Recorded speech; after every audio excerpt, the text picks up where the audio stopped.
A Bugaboo Buffalo chassis, and it has quite a squeaking sound going on from it. So listen for a second.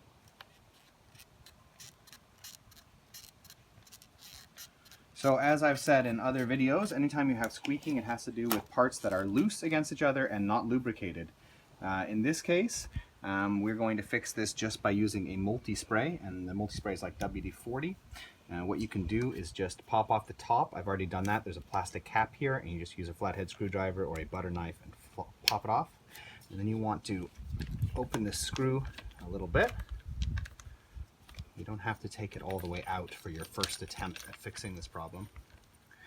Just screw it out a bit, and the reason for that is so that you can separate these discs one at a time. You can start with the innermost disc, and you're just going to spray your multi-spray in. You can tilt it on the side, spray, and then work your way through all the different layers of discs.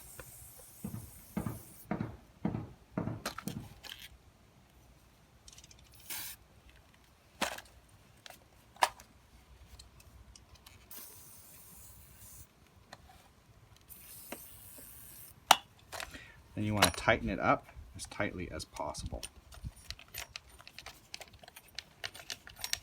The next thing you're going to want to do in relation to spraying with your multi-spray, and the reason I'm using a multi-spray and not a silicone spray is because for this first attempt at fixing the squeaking sound, I want something that I don't have to open things all the way up and fully coat the insides. If I were to take this all apart, I would use a silicone spray. But you also want to spray inside from the top all of the plastic elements. And you're going to wait a little bit and allow it to run in.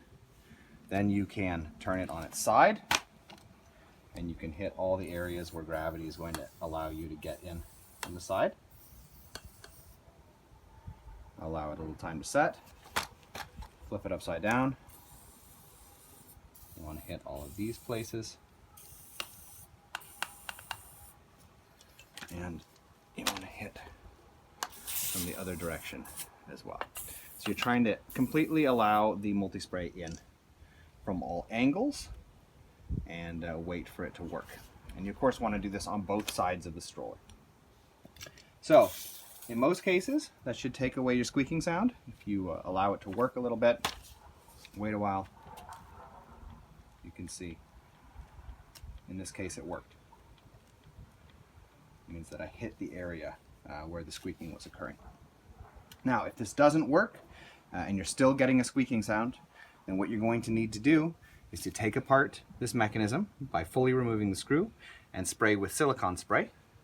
I would also recommend, if you need to go further, if that still hasn't solved the problem, that you drill out the rivets where you hear the squeaking sound, pull out the bar, and then use a silicone spray, eventually a silicone putty or a food industry grease, put it back in, re-rivet it, because you're trying to deal with the looseness that's causing the sound and the lubrication. And if you manage to find all the loose areas that are squeaking and take them apart and thoroughly lubricate them with some kind of silicone putty or silicone spray, and then make them tight again by re-riveting, tightening the screws, then the squeaking sound will eventually disappear. This was a little bit of a theoretical video, so if anybody has trouble in going through the little bit more exhaustive process that I described at the end, just let us know and we'll make a video about it. We hope that this video was helpful though, and if it was, we ask that you subscribe as it helps us continue making videos in the future. Thank you.